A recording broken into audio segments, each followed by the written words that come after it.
My name is Amarnath Panyam and I currently work as an Oracle architect with one of the Fortune 500 companies in USA. I try to make this course as simple as possible so that everyone can understand with ease. We will start this course by learning the basic concepts of PL/SQL, like how to declare the variables, defining the comments, writing the while block, the for block, if and then else conditions, and the scope of the variables in your PL/SQL block. Next, we will be jumping into processing the data.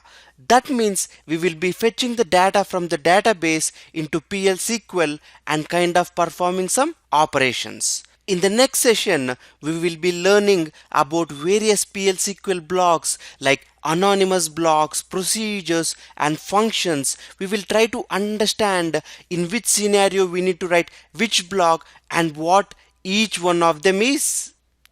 And in the next session, we will try to learn about exceptions. Whenever you run a program, there might be instances where the program might return some errors. If you want to catch those errors and display a user-friendly message to the business user, you use exceptions. From there, we jump to packages, where we combine all our procedures, functions, variables, exceptions, cursors into a package to get the benefit of modularity.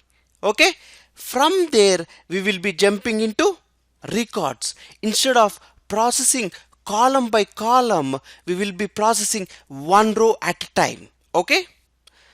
From there, we will be learning about cursors. We know whenever Oracle has to process data, it brings all the data into the memory. Cursors enable us to get a hold of the data from the memory, and we can perform some operations on the data stored in the memory. From there, we will be moving on to collections. Collections are your single dimensional array where you can store more than one row. You can store your numbers, characters, dates, and even composite data.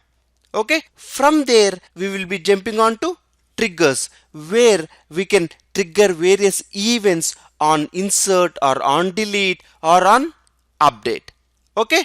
At the end of this course, you will be able to write very good PL/SQL programs to process your data, to store your data, process data using cursors, catching the errors, raising events through triggers. Pretty much you can become a good PL/SQL programmer. Okay?